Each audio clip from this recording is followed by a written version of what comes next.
Di rumah saya menganjurkan Anda membaca dari ayat yang ke-13. Tapi oleh karena waktu, mari kita lihat saja dari ayat yang ke-28 sampai dengan ayat yang ke-35 dari Injil Lukas pasal yang ke-24. Mereka mendekati kampung yang mereka tuju, lalu ia berbuat seolah-olah hendak meneruskan perjalanannya. Tetapi mereka sangat mendesaknya, katanya, tinggallah bersama-sama dengan kami, sebab hari telah menjelang malam dan matahari hampir terbenam. Lalu masuklah ia untuk tinggal bersama-sama dengan mereka. Waktu ia duduk makan dengan mereka, ia mengambil roti, mengucap berkat, lalu memecah-mecahkannya dan memberikannya kepada mereka. Ketika itu terbukalah mata mereka, dan mereka pun mengenal dia, tetapi ia lenyap dari tengah-tengah mereka. Kata mereka seorang kepada yang lain, bukankah hati kita berkobar-kobar ketika ia berbicara dengan kita di tengah jalan, dan ketika ia menerangkan kitab suci kepada kita? Lalu bangunlah mereka dan terus kembali ke Yerusalem. Di situ mereka mendapati ke-11 murid itu. Mereka sedang berkumpul bersama-sama dengan teman-teman mereka. Kata mereka itu, sesungguhnya Tuhan telah bangkit dan telah menampakkan diri kepada Simon. Lalu kedua orang itu pun menceritakan apa yang terjadi di tengah jalan dan bagaimana mereka mengenal dia pada waktu ia memecah-mecahkan roti. Saya mau sampaikan sesuatu yang sangat penting pada malam hari ini. Saya percaya setiap bagian firman Tuhan tentu mengandung suatu bobot yang tidak bisa digantikan dengan hal yang lain. Tetapi hal yang satu ini sangat berguna sekali untuk kehidupan kita setiap hari kalau kita mau berjalan dengan Tuhan di dalam kemenangan yang berasal dari Dia. Dua orang murid ini pada waktu itu Alkitab berkata, mereka sedang dalam perjalanan dari Yerusalem, mereka pergi ke kota atau ke desa yang bernama Emmaus. Mereka sedang dalam perjalanan ketika Yesus tiba-tiba menampakkan diri kepada mereka, tetapi sepertinya Alkitab berkata, ada sesuatu yang menghalangi mata mereka sehingga mereka tidak mengenal akan Yesus. Nah, di tengah jalan pada waktu mereka berbicara, Yesus mengungkapkan dari kitab suci tentang apa yang harus dialami oleh dirinya, yaitu Mesias. Nah, ternyata pada waktu dia mulai berbicara, Alkitab berkata, hati mereka berkobar-kobar. Mereka berkata, bukankah hati kita berkobar-kobar, ayat 32, ketika ia berbicara dengan kita di tengah jalan, dan ketika ia menerangkan kitab suci kepada kita. Ada kobaran dalam hati mereka, tapi dengarkan baik-baik. Hati yang berkobar-kobar saja tidak cukup kuat untuk membuat mereka kembali ke Yerusalem. Saudara, mereka harus tinggal di Yerusalem. Kenapa? Di Yerusalem Tuhan menyediakan sesuatu yang lebih besar. Yaitu kalau kita baca Kisah pasal 2, kita melihat adanya pencurahan Roh Kudus yang luar biasa. Yang Tuhan sediakan yang lebih besar, dimensi yang lebih besar, itu bukan di Emmaus, tapi di kota Yerusalem. Tapi untuk membuat mereka kembali ke Yerusalem, tidak cukup dengan modal hanya hati yang berkobar-kobar. Nah, berapa banyak orang Kristen yang hanya terbatas berkobar-kobar hatinya. Kobaran hati dalam kehidupan kita memang itu berasal dari Allah. Memang itu api yang berasal dari Dia, membakar batin dan roh kita untuk membuat kita makin mengerti siapa Dia. Tetapi kalau hanya berhenti sampai hati berkobar-kobar, ternyata tidak membuat dua orang ini kembali ke Yerusalem. Sekalipun hati mereka berkobar-kobar, tapi mereka tetap menuju ke arah hidup mereka, yaitu ke Emmaus, ke tempat yang mereka sendiri inginkan dan bukan ke tempat yang Tuhan inginkan. Saya belajar ketika kita mengalami pembaharuan, ketika rohnya dicurahkan, kita mengalami begitu banyak jamahan Tuhan. Berapa banyak orang yang hatinya berkobar-kobar, tapi tetap hidupnya tidak bisa berubah. Dia tetap menentukan akan jalan hidupnya sendiri dan tidak berpaling kepada jalan yang Tuhan tentukan bagi hidupnya. Kalau kita mengalami kobaran dalam hati, itu tidak cukup. Apalagi kalau tidak ada kobaran dalam hati. Sedangkan hati kita menyala, berkobar-kobar dengan api Tuhan saja tidak cukup. Apalagi kalau tidak ada api apapun di dalam batin kita. Nah, saudara sekalian, ini yang sesungguhnya dibutuhkan oleh banyak orang percaya. Allah memberikan apinya kepada kita, tapi ternyata bukan hanya itu. Karena kalau hanya kobaran dalam hidup kita, sekali lagi, tidak membuat dua orang ini bergerak kembali ke Yerusalem. Mereka tetap pergi ke desa Emmaus. Nah, apa yang membuat mereka berpaling? Lihat pada ayat yang selanjutnya. Dia berkata, ayat yang ke-33, lalu bangunlah mereka dan terus kembali ke Yerusalem. Apa yang membuat mereka kembali? Alkitab berkata pada ayat yang ke-30, waktu ia duduk makan dengan mereka, ia mengambil roti, mengucap berkat, lalu memecah-mecahkannya dan memberikannya kepada mereka. Yesus ini contoh luar biasa. Dia diajak makan, ayo makan, dia datang dan langsung dia yang berdoa. Sekarang ini banyak orang Kristen kalau diundang makan, ayo kamu berdoa. Rasanya kita ini diberi bagian yang kurang enak gitu ya.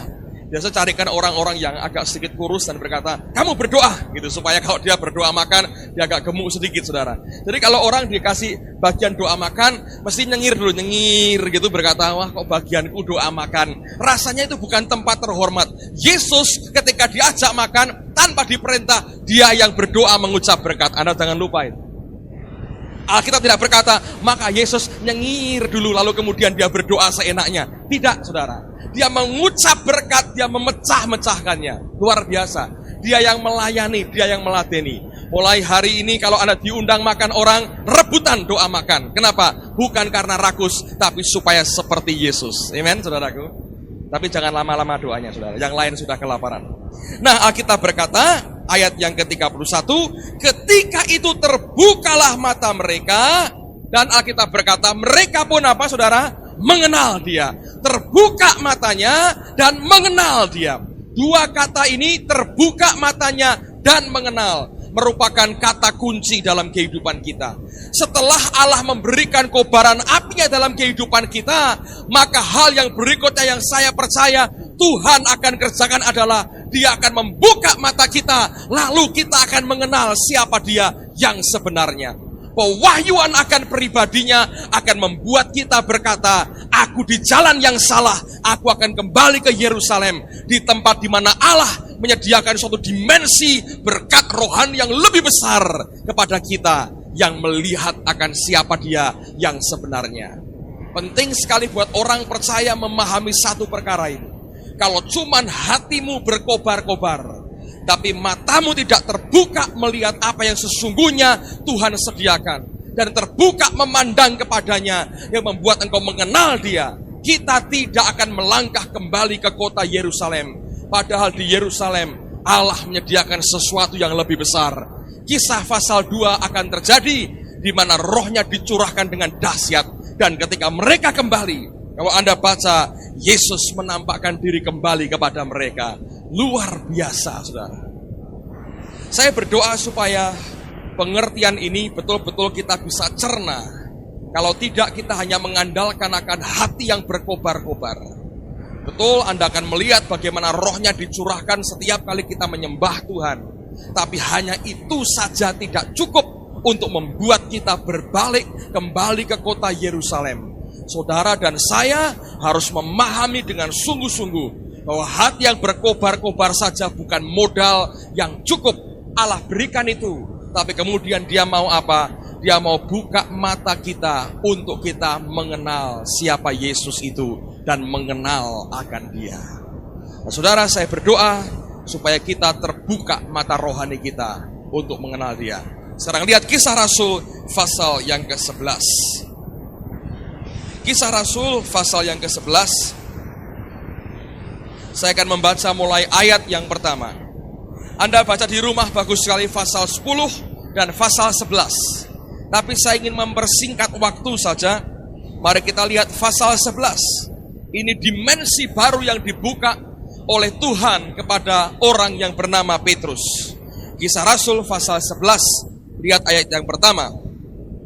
Rasul-rasul dan saudara-saudara di Yudea mendengar bahwa bangsa-bangsa lain juga menerima firman Allah. Ketika Petrus tiba di Yerusalem, orang-orang dari golongan yang bersunat berselisih pendapat dengan dia. Kata mereka, engkau telah masuk ke rumah orang-orang yang tidak bersunat dan makan bersama-sama dengan mereka. Tetapi Petrus menjelaskan segala sesuatu berturut-turut, katanya. Perhatikan, ini penjelasan yang luar biasa. Aku sedang berdoa di kota Yope. Tiba-tiba rohku diliputi kuasa ilahi. Dan aku melihat suatu penglihatan. Nah, kalau Anda baca seterusnya, kisah ini akan menceritakan bagaimana dia melihat gulungan kain, isinya binatang yang haram semua. Dan Tuhan berkata, Petrus, sembelih dan makan. Dia berkata, Tuhan, seumur hidupku aku belum pernah makan makanan haram. Tapi 3 kali Tuhan berkata, sembelih dan makan. Yang kukatakan halal, kamu tidak bisa mengatakannya haram. Nah, ujung-ujungnya ternyata Petrus ini disuruh datang ke rumah orang Romawi yang bernama Cornelius. Pasal 10 dari kitab yang sama mengungkapkan, Petrus ketika masuk rumah Cornelius, dia berkata, adalah suatu pelanggaran hukum buat kami orang Yahudi masuk ke rumah orang bukan orang Yahudi. Nah, Petrus sekalipun dididik oleh Yesus sendiri, tetap punya tradisi keyahudian yang kuat. Tetap punya suatu pandangan keyahudian yang tidak bisa sekejap dirontokkan. Anda harus tahu itu. Sehingga pada waktu itu dia tidak pernah mau datang ke rumah orang bukan Yahudi. Walaupun Yesus berkata, jadikan semua bangsa murid. Nah, bagaimana Petrus bisa masuk ke rumah orang bukan Yahudi, yang akhirnya membawa akan Injil ini menembus akan alam keterbelakangan pikiran orang-orang Yahudi, menerobos sampai ke bangsa lain. Alkitab berkata, rohnya diliputi kuasa ilahi. Lalu Alkitab berkata, dan aku melihat. Ini kuncinya, saudara. Bukan cuma rohnya diliputi kuasa ilahi, kita merasakan akan hadirat Allah yang luar biasa. Bahasa Inggrisnya trance. Seperti orang dikuasai total oleh Tuhan. Tapi Alkitab berkata, seterusnya, dan aku melihat. Ini kuncinya. Setelah rohnya melingkupi kita, kita merasakan roh Tuhan begitu kuat dalam kehidupan kita. Yang kedua, Alkitab berkata, dan aku melihat. Kalau hanya diliputi kuasa ilahi dan tidak lihat apa-apa, tidak akan terjadi breakthrough apapun, saudara. Yang luar biasa, Alkitab berkata, rohnya diliputi kuasa ilahi. Petrus berkata, dan aku melihat. Kalau kita melihat akan semuanya, kita harus mengerti ini yang Tuhan sedang dan mau kerjakan. Setelah dia memberikan kepada kita, Roh Kudus dicurahkan begitu luar biasa. Saudara dan saya harus memahami, Tuhan mau kita melihat dan membuat kita mengenal siapa dia. Bahkan saya harus berkata jujur kepada saudara, engkau tidak akan pernah bisa masuk dalam dimensi roh yang Tuhan mau berikan kepada setiap kita, kecuali kita berdoa, kita berteriak kepada Allah, buka mataku supaya aku mengenal engkau. Kalau kita menjerit semacam itu, Allah mulai membuka mata rohani kita. Dan tiba-tiba kita akan mengenal siapa dia yang sebenarnya. Kalau kita mengenal siapa dia, kita kenal dengan dia. Dengan mata kita dibuka lebar oleh Tuhan. Saudara akan melihat dan mengalami betapa luar biasanya Allah akan mengerjakan sesuatu yang dahsyat lewat kehidupan kita. Sekali lagi, cuman berkobar-kobar dalam hati tidak cukup, saudara.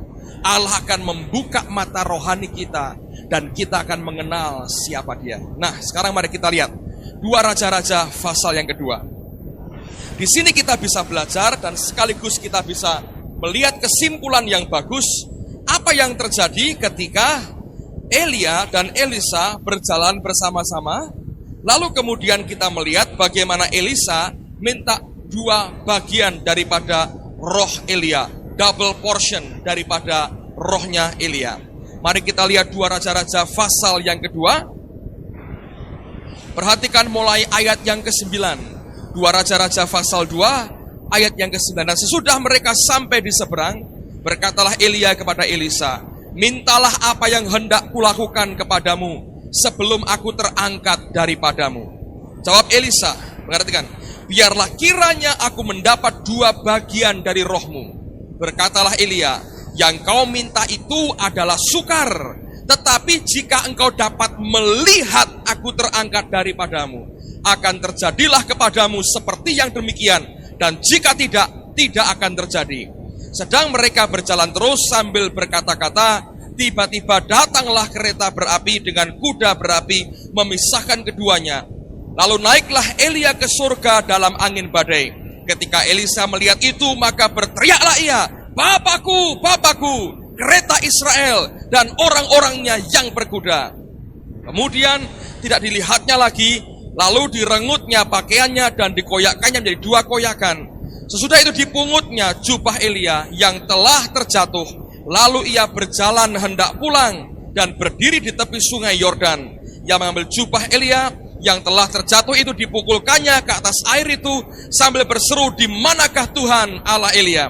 Ia memukul air itu lalu terbagi ke sebelah sini dan ke sebelah sana. Maka menyeberanglah Elisa. Ketika rombongan nabi yang di Yeriko itu melihat dia dari jauh, mereka berkata, roh Elia telah hingga pada Elisa. Mereka datang menemui dia, lalu sujudlah mereka kepadanya sampai ke tanah. Dengarkan baik-baik saudara. Elisa berkata, berikan kepadaku 2 bagian daripada rohnya Elia. Elia berkata, yang kau minta itu sukar, tetapi apabila engkau dapat melihat aku terangkat naik. Jadi ujiannya itu pada ketajaman mata rohaninya. Ujiannya bukan kepada yang lain, tapi ujian akhirnya itu ada pada mata rohaninya. Apakah betul-betul Elisa bisa melihat sesuatu yang berasal dari Allah, atau dia masih memakai akan mata jasmaninya? Pada saat dia mampu melihat sesuatu yang Allah kerjakan, dia berkata itu akan terjadi. Sebab dengan kata lain Elia mau berkata, percuma aku berikan kepadamu, percuma Tuhan berikan kepadamu kuasa yang begitu dahsyat, power yang begitu hebat, kalau mata rohanimu tidak bisa melihat apa yang berasal dari Allah. Lalu untuk apa semua kekuatan itu tidak ada gunanya? Dan ini yang seringkali disalah mengerti oleh orang banyak. Kita merindukan pengurapan, kita merindukan hadirat Allah, kita merindukan kuasanya bekerja dalam hidup kita, tapi tidak pernah kita merindukan untuk mata hati kita ini bisa melihat dia dan kita mengenal akan dia. Saudara, ujian akhir bukan hanya kesetiaan, dia bergerak terus dari Gilgal sampai menyeberang sungai Yordan, tapi ujian akhirnya dia berkata, kalau engkau bisa melihat.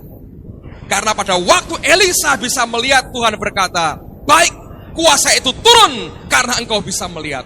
Nanti kelak kalau Anda baca kisah selanjutnya, waktu kota Dotan, tempat tinggal Elisa, dikepung orang-orang Aram. Bujangnya teriak, celaka Tuhanku, kita dikepung. Elisa berkata, jangan takut, yang bersama kita lebih besar dari yang bersama mereka. Dan dia berkata, Tuhan, buka mata bujang ini. Ketika dibuka matanya, Alkitab berkata, pasukan malaikat tentara Allah berkeliling di sekitar mereka, jauh lebih banyak daripada musuh-musuhnya. Lalu Elisa berkata, Tuhan, butakan mata musuh-musuh itu. Semua dibutakan, dia tuntun masuk kota Samaria. Saudara sekalian, persoalannya itu terletak kepada mata roh kita. Apakah kita mampu tidak melihat akan segala sesuatu yang terjadi di sekitar kita dengan mata roh, atau kita masih melihat dengan mata jasmani kita? Saya punya 2 pengalaman menarik dalam minggu ini, dan saya ingin membagikan buat saudara. Pengalaman yang pertama adalah pengalaman dengan gedung kita ini. Saya katakan hari Senin, minggu malam yang lalu dan minggu pagi kita berdoa untuk gedung. Karena ada 2 hal yang semestinya harusnya sudah bisa dikerjakan, tapi kita melihat akan hambatan yang terus terjadi. Dan kalau kita menanggapi dengan cara berpikir manusia, akan menimbulkan buah yang tidak baik. Tapi kalau kita melihat dengan mata rohani, akan menghasilkan sesuatu yang baik. Ternyata bukan cuma saya yang merasa itu, beberapa teman mengkonfirmasi, saudara. Mengkonfirmasi akan apa yang dirasakan. Walaupun mereka sedikit terlambat, karena seharusnya kalau minggu-minggu sebelumnya akan lebih baik. Tapi Tuhan mendidik semua kita. Ini pelajaran buat setiap kita untuk mengenal siapa dia. Nah, pada waktu itu kita mulai berdoa. Minggu pagi berdoa, minggu sore kita berdoa.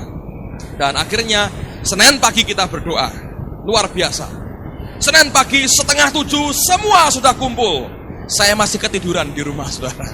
Luar biasa ini. Jadi saya bangun jam 7 kurang sedikit, saya kaget. Karena saya terlalu lelah minggu malam itu. Saya pasang waker dan istri saya begitu baik sekali. Ketika wakernya bunyi, dia matikan. Tek, tidur lagi suaminya. Ketika saya bangun jam 7 kurang, saya lompat, saudara.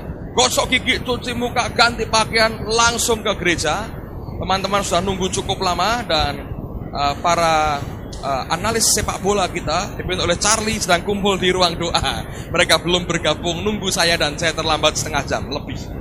Akhirnya kami berdoa dan pada waktu berdoa saya hanya bisa berbahasa roh, tidak bisa ngomong apa-apa. Dalam hati ada perasaan bersalah, orang sudah ngomongkan sendiri, bangun kesiangan dan sebagainya. Padahal tidak nonton sepak bola sebetulnya, saudara, tapi karena terlalu lelah. Nah, akhirnya pada waktu kami berdoa, Tuhan mulai berbicara. Ini yang baik sekali. Dia berkata begini, jangan berpikir bahwa ada satu atau dua setan yang nongkrong dan menekan kamu setiap saat di dalam gereja. Ini sesuatu yang lebih serius dari sekedar masalah itu. Dan dia menjelaskan begini, setiap kali aku mau bawa kalian masuk dalam suatu dimensi baru, atau fase baru, atau kemuliaan yang baru. Karena Alkitab mengajar kita bergerak from glory to glory. Dari satu kemuliaan kepada kemuliaan yang lebih besar lagi. Setiap kali kita dibawa naik lagi, itu mesti ada hambatannya.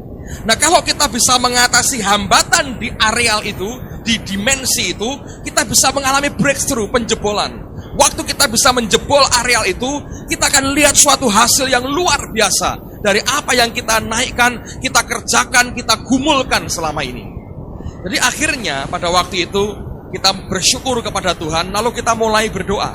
Bahwa pokoknya sampai dengan Alan SQ paling tidak kita mau setiap pagi, kecuali minggu tentu ya, setiap pagi 6:30 kita berdoa.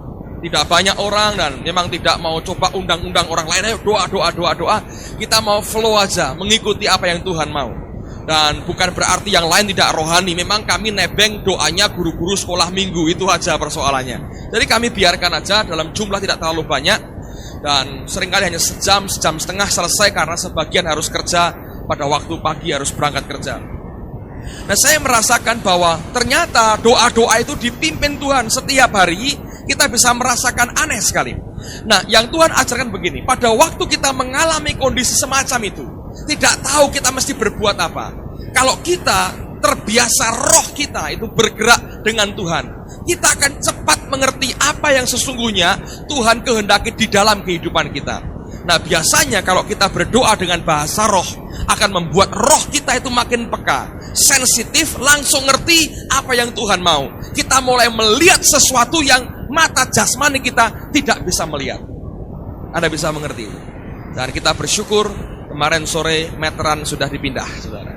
Kita lagi menunggu supaya realisasi plafon juga dikerjakan. Saya berdoa minggu depan lah, saya berdoa supaya terjadi. Nah, saya berkata, Pak, apakah kita diam aja? Tidak, kita terus mengusahakan, kita mesti membantu teman-teman bagaimana caranya supaya itu bisa cepat selesai. Tapi saya melihat bahwa hambatan secara spiritual diatasi. Kita melihat hasil yang luar biasa. Seketika dalam beberapa hari, kita melihat akan hasilnya. Itu dimensi yang kita mesti lihat, saudara. Yang tidak mungkin akan ada breakthrough apapun. Dan Tuhan berkata, kecuali kita melihat akan itu. Nah, Allah berkata, ini bukan sekedar soal meteran, soal plafon, tapi menyangkut sesuatu yang lebih besar. Karena Tuhan sediakan hal yang lebih besar di tengah-tengah kita. Amen, saudaraku. Nah, ini yang kita harus belajar. Makanya saya mau ulang lagi. Saya pernah sampaikan pada akhir tahun lalu atau awal tahun ini, berulang-ulang saya pernah mengajar. Belajar dengan mulai apa? Doa pakai bahasa roh. Coba saya mau tanya, saya cek. Nanti hasilnya kira-kira mengecewakan. Bukan karena iman saya berkata begitu. Siapa yang sudah jalani doa minimal 1 jam dengan bahasa roh sampai sekarang masih jalan? Coba angkat tangan tinggi-tinggi. Tinggi sekali, saudara. Setinggi Anda bisa mencapai bintang langit. Ayo. 1, 2. Yang lain 5 jam, Pak. Kami 5 jam atau 6 jam. Puji Tuhan, saudara. 6 jam dalam setahun. Ya, amin, saudara. Memang begitu kira-kira. Dengerin, saudara. Kecuali perkara kecil ini Anda kerjakan. Jangan berkata yang muluk-muluk. Oh, saya ingin dengar Tuhan bicara. Kalau roh kita sendiri tidak sensitif, tidak biasa bergaul dengan Roh Kudus, bagaimana bisa? Bahasa roh ini simple sebetulnya. Hanya butuh ketekunan dan berkata, Tuhan aku mau itu. Disiplin, patahkan kemauan daging supaya roh kita ini bisa berkembang. Kalau enggak mana bisa? Banyak orang berkata, tapi saya ingin Pak. Lu Bapak kan orangnya peka. Kalau saya konseling sama orang, saya ceritain kesaksian saya. Nah Bapak kan orangnya begini. Lah kamu tak ajarin gak mau nurut, saya berkata. Nyengir. Orang Kristen paling gampang nyengir kalau sudah begitu, saudara. Saya berkata, lu kerjain dulu 1 jam minimal. Latihan rohmu. Nanti kalau sudah sensitif, mau kapanpun Tuhan mau suruh kita kerjakan, kerjain. Tapi untuk latihan saya berkata sejam. Hukumnya ada Mbak, saya buat sendiri hukumnya, saudara. Supaya membuat Anda mengerti, gampang, gamblang sebetulnya. Kalau enggak kita nggak ngerti. Pengalaman kedua waktu Senin di Salatiga. Ini gereja sebetulnya belum pernah mengalami zaman lawatan Roh Tuhan, sehingga minta kita full tim dari tukang doain, catcher sampai bukan sarung ya, kain tutup itu suruh bawa. Jadi total kita bawa semua termasuk kain tutup. Nggak punya apa, mereka nggak punya persediaan, tidak punya catcher, jadi nggak pernah ngalami. Dan kondisi begini tidak gampang ditembus. Kecuali Roh Tuhan kerja dengan luar biasa, mereka baru bisa merasakan. Nah saya belajar begini saudara, dari pertama saya belajar hal yang paling mudah untuk mulai bergaul dengan Tuhan. Pertama, pakai bahasa roh. Itu membuat rohmu akan makin kuat. Tapi yang kedua, sebetulnya kesempatan yang paling hebat yang kita bisa dapatkan untuk Anda ngerti akan roh Tuhan adalah pada waktu Anda mimpin puji-pujian. Sebetulnya, Pak, saya nggak pernah mimpin puji-pujian. Ya di MK. Di MK yang nggak pernah Pak. Nah penyembahan dewe, mimpin dirimu sendiri nyembah Tuhan, saudara. Itu sebetulnya merupakan kesempatan yang paling hebat. Karena pada masa-masa awal 92 akhir, pada waktu kita mulai mengalami kegerakan rohani, saya ini seringkali hampir tiap minggu mimpin dari pertama sampai akhir. Tanya teman-teman yang dulu pernah masih ingat, dari pertama sampai akhir pengumuman 2 jam non-stop, saudara. Dan Tuhan memang suruh gitu. Untuk apa? Untuk melatih saya sebetulnya. Karena saya bisa ngerti, diajari Tuhan. Tuhan mau apa yang kita buat hari ini untuk dia. Tuhan ingin kita sanjung dia dengan lagu apa. Biasanya pimpinan puji-pujian kalau sudah sekian tahun melayani, sudah kebal dan sudah punya konsep liturgi dalam hati. Lalu kita jadi seenaknya, ini aja, gampang. Sini boleh bal ini, tambah ini, tambah ini. Dan tidak lagi peduli dengan perasaan Tuhan. Anda akan lihat bedanya. Seringkali kita merasa seperti orang, aduh, kayak harus kerja keras, puji Tuhan kok rasanya ngos-ngosan, setengah mati begitu. Ada saatnya kita pegah, pengen tidur, ngantuk, pengen tidur. Dan itu sebetulnya, itu merupakan latihan, sarana latihan yang bagus sekali. Untuk ngerti hati Tuhan. Dan hasilnya bisa seketika ketahuan. Apakah ini betul persis dengan Tuhan mau, atau tidak. Langsung kita tahu. Terus ini orang ngawur, ini orang ngaco, ini orang nggak ngerti Tuhan. Kita langsung bisa ngerti. Nah, pengalaman itu, saya lihat pada waktu persis Roh Kudus turun. Saya tahu vektor struggle, dan itu jemaat nggak tahu beberapa transparansinya ada yang hilang, segala macam struggle saya tahu, dan saya berkata saya biar Tuhan ajari anakmu supaya ngerti sendiri. Pada saat lagu terakhir dia nyanyi, saya bilang hadiratnya turun, saya bilang nah ini. Jadi saya minta sekarang sebelum Roh Kudus turun jangan berikan mic ini kepada saya. Nyanyi terus sejam, terserah karepmu. Mau apa terserah. Jemaatnya pada pulang, kamu harus cari kejar mereka, minta jangan pulang.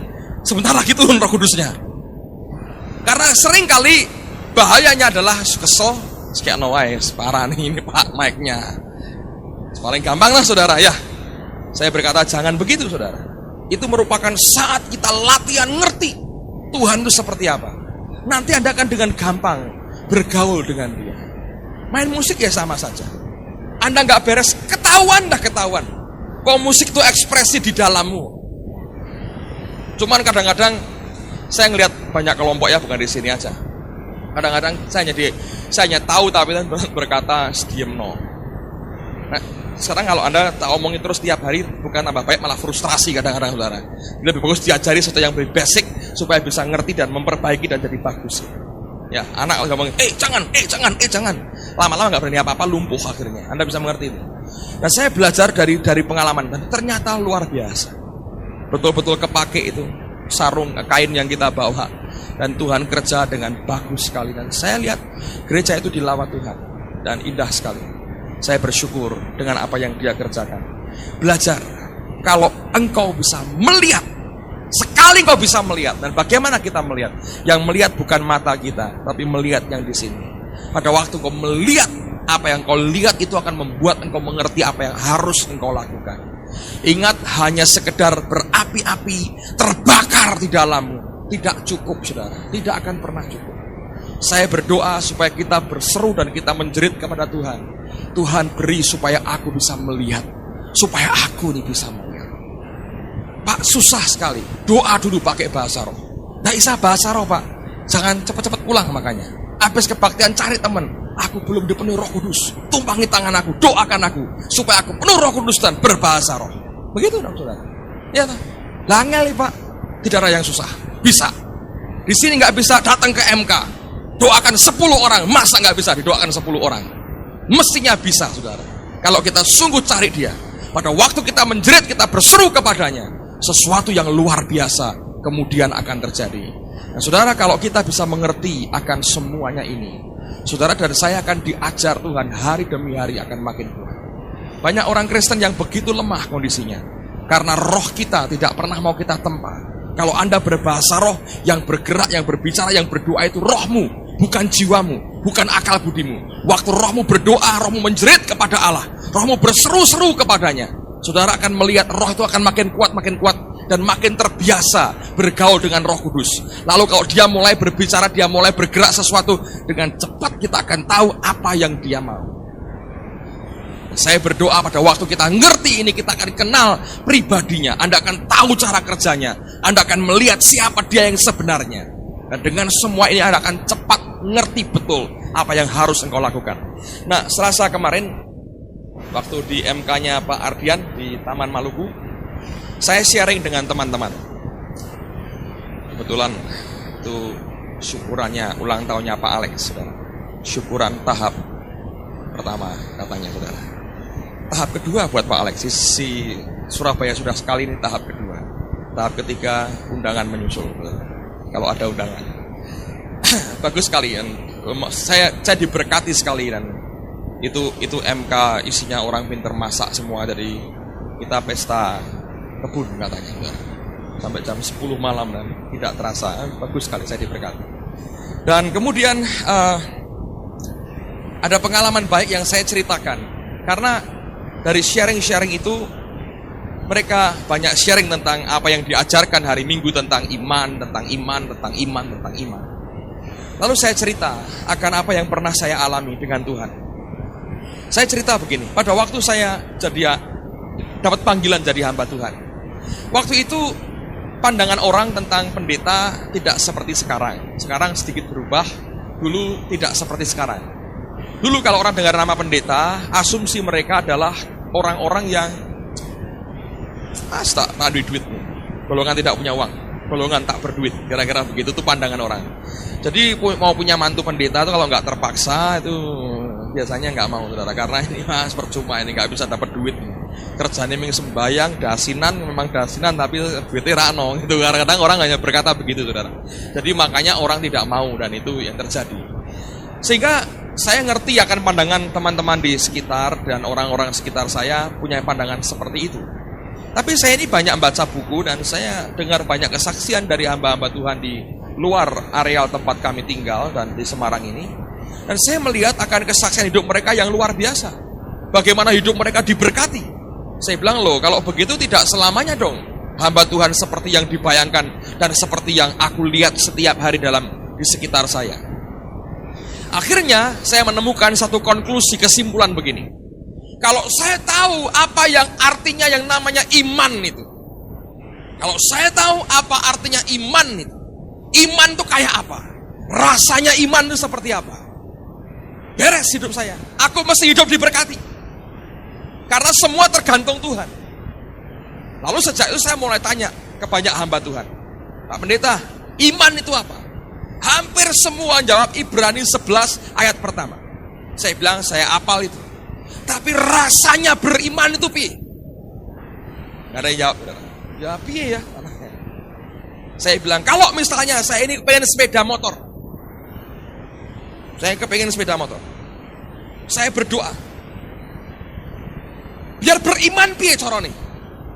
Kan begitu kan saudara ya? Saya pengen barang itu, saya mau berdoa nih, biar beriman caranya gimana? Walah, kamu pengen barang yang saya juga nggak punya, katanya gitu. Saya berdoa ya gagal, waduh repot. Yang tak tanyai juga nggak ngerti saudara. Tanya hamba Tuhan lain, nggak bisa jawab, tak bantai terus. Saya bilang saya ngerti kalau teorinya, rasanya beriman itu pi. Dan akhirnya saya menyimpulkan sesuatu. Ini harus merupakan pergumulan tanda petik ya, pencarian saya akan Tuhan dan kebenarannya. Sampai saya berkata, aku ngerti iman itu seperti ini. Saya masih ingat hal yang pertama yang Tuhan ajarkan kepada saya tahun 83 sebetulnya. 81.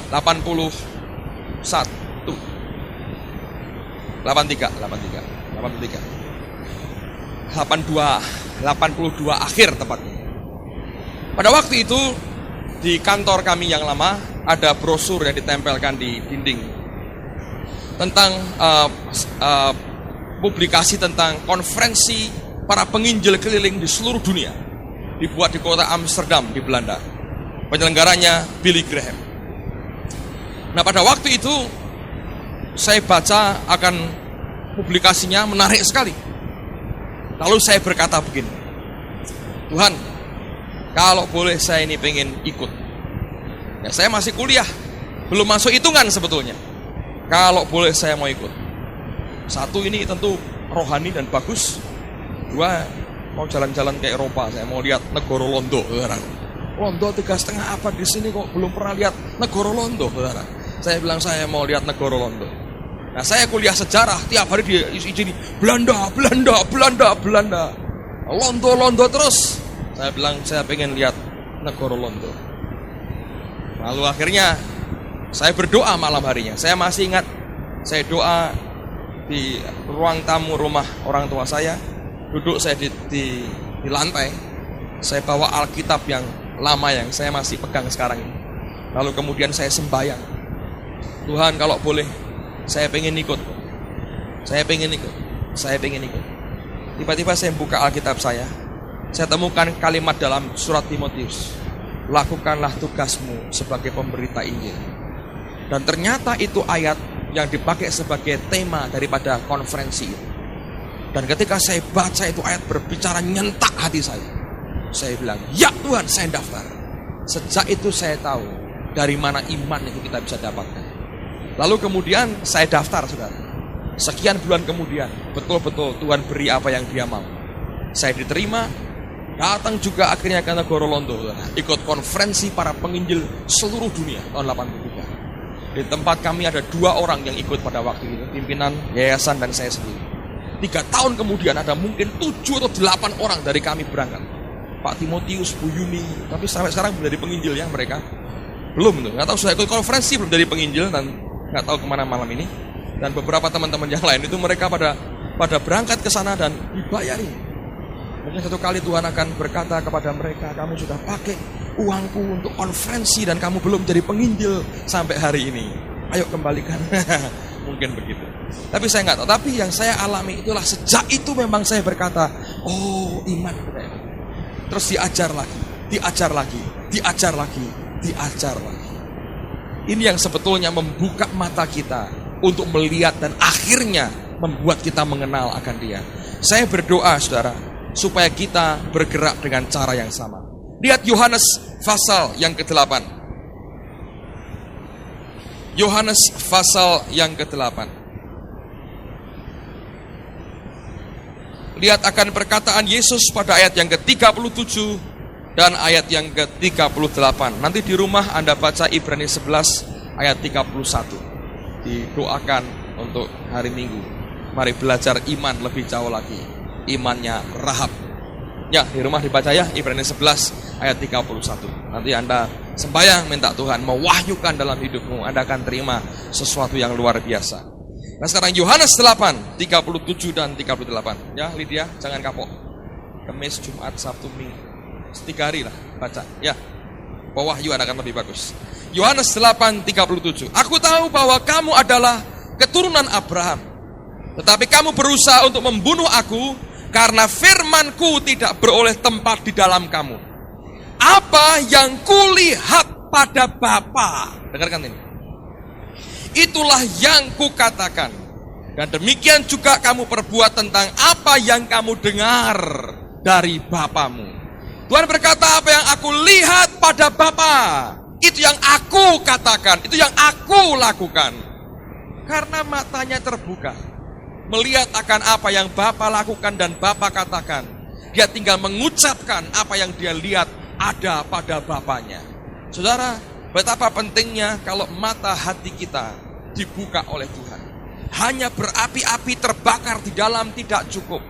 Saya mau ulang sekali lagi, terbakar di dalam, berapi-api dalam hidup kita tidak cukup. Kita perlu dibuka mata kita, sampai akhirnya kita pun mengenal akan Dia. Waktu mata terbuka dan kita mengenal Dia, kita akan tahu siapa Dia. Lalu kita bergerak dengan luar biasa. Lalu saya berikan ilustrasi tadi malam. Begini saudara. Orang Kristen, dengan baik-baik ini. Orang Kristen kebanyakan kalau punya problem, menyelesaikannya kasus per kasus. Misalnya gini. Ini ada problem, kita harus melompat ke ketinggian sekian. Lalu kita berkata, waduh, gak bisa ini. Aku gak bisa. Lompatin ini gak bisa. Teriak-teriak kita tolong. Ada yang bawakan kursi, bawakan apa, lalu kita mulai meloncat. Ya, kita meloncat, akhirnya sampai di seberang. Kita berkata, wah lega, luar biasa. Selesai ini problemnya. Tapi minggu berikutnya ketemu problem yang sama, gak bisa ngatasi. Atau gini paling gampang. Kalau saudara ini punya mobil, nah ini ilustrasi paling bagus menurut saya. Anda punya mobil, saya punya mobil misalnya. Satu kali mobil saya ini rusak. Ketika rusak, saya coba lihat, buka kapnya. Sentry. Penyentri apa? Mesin. Ngelihat apa nih? Mesin. Bagian mana? Ya semua tak lihat. Nah ngerti nggak? Bingung saya. Kabel ting telalang itu macam-macam ini bela-bela. Terus apa yang terjadi? Tutup pas. Bawa ke Pak Chandra, bengkel Labana. Pak, motorku rusak. Ya, dibuka.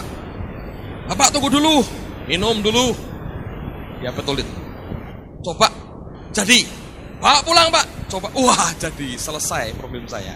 Mobil rusak. Apa nih toh Pak? Ini nih. Oh, tapi tak ngerti. Oh itu apa? Tak ngerti. Yes pokoknya reko ngerti. Oh itu aja.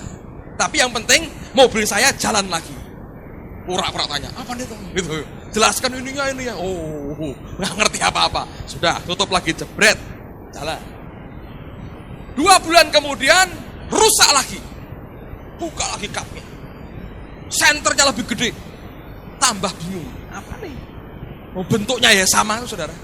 Tidak ada yang berkedip-kedip itu di dalamnya. Oh, ini kebagian rusak, mentu lampunya dewe, nggak ada itu. Ya sama itu bentuknya. Lalu tutup lagi, bawa lagi, Pak Chandra, rusak lagi, ya. Betulkan lagi, gini.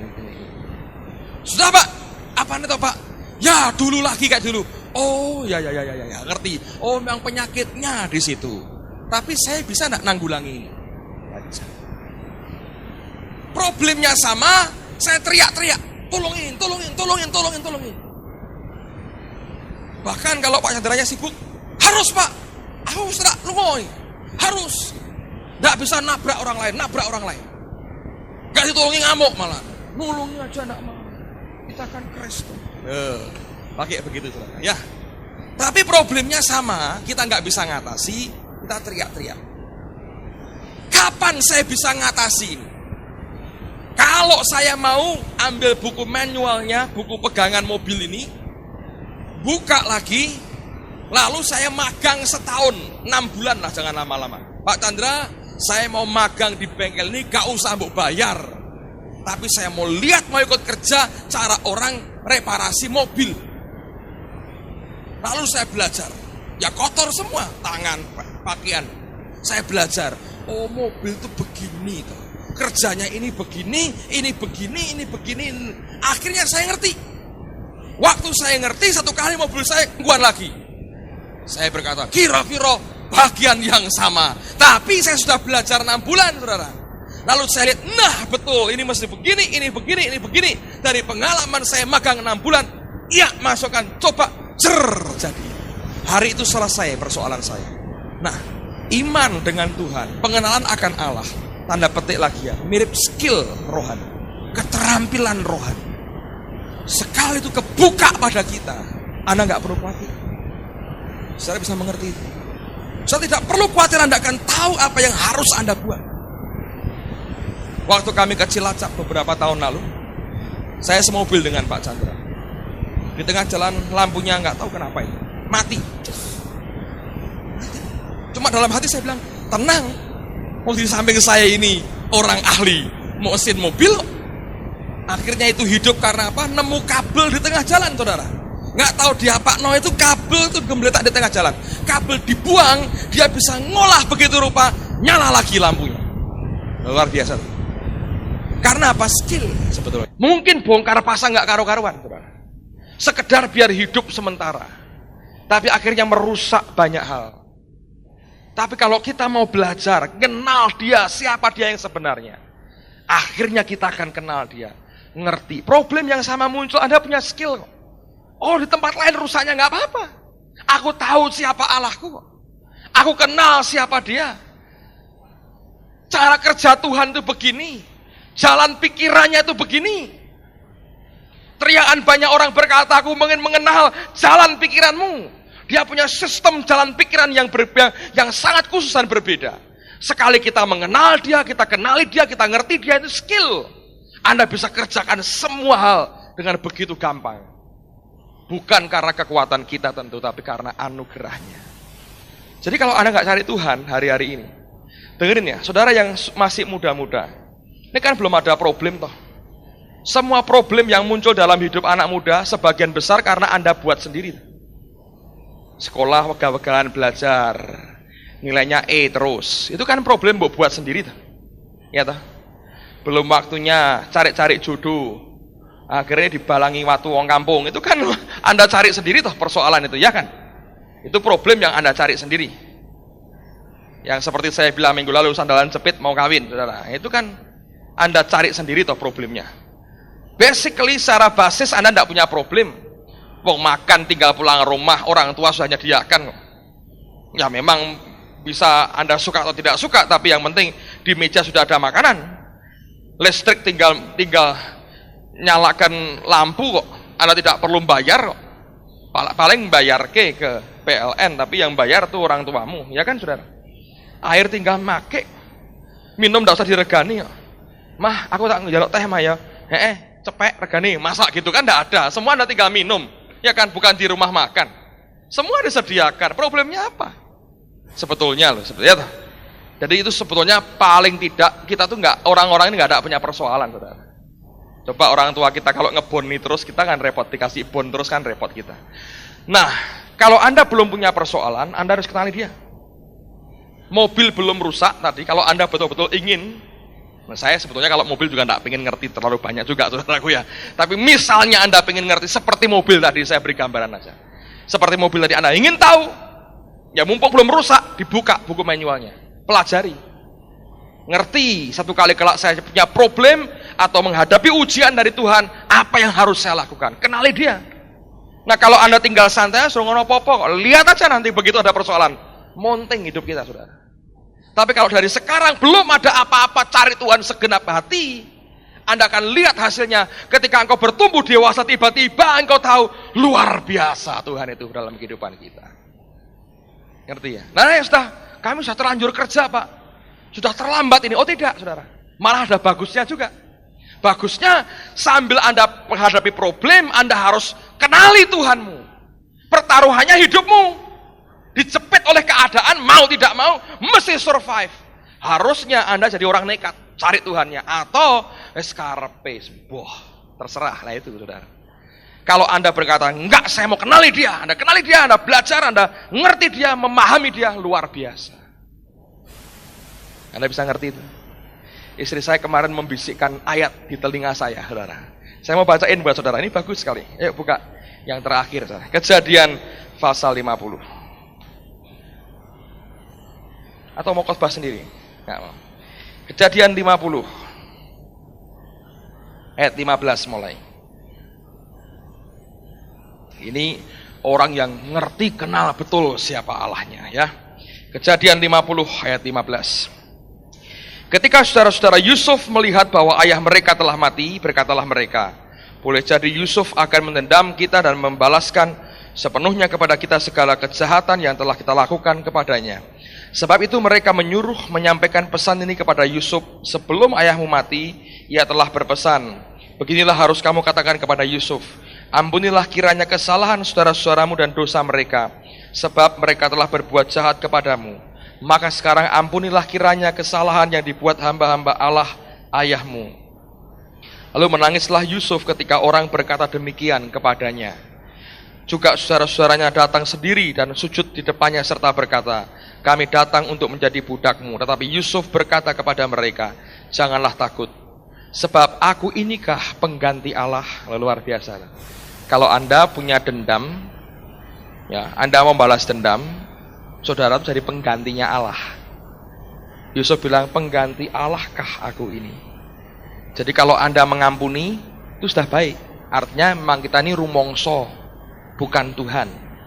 Tapi kalau Anda itu mau balas dendam, Anda GR. Anda pikir Anda Tuhan, penggantinya Allah. Siapa yang ngangkat, saudara? Anda harus mengerti, ini prinsip pengampunan. Ketika mereka berkata, waduh aku balas-balas sawes, jadi budakmu nggak apa-apa. Dia berkata, janganlah takut, sebab aku inikah pengganti Allah. Dengan kata lain, kalau kita balas dendam, kita ini mau jadi penggantinya Allah. Kalau kita mengampuni, itu bagus. Artinya kita ini sadar, kita ini bukan penggantinya Allah, saudara. Ya, teruskan ayat 20. Memang kamu telah mereka-rekakan yang jahat terhadap aku, tetapi Allah telah mereka-rekakannya.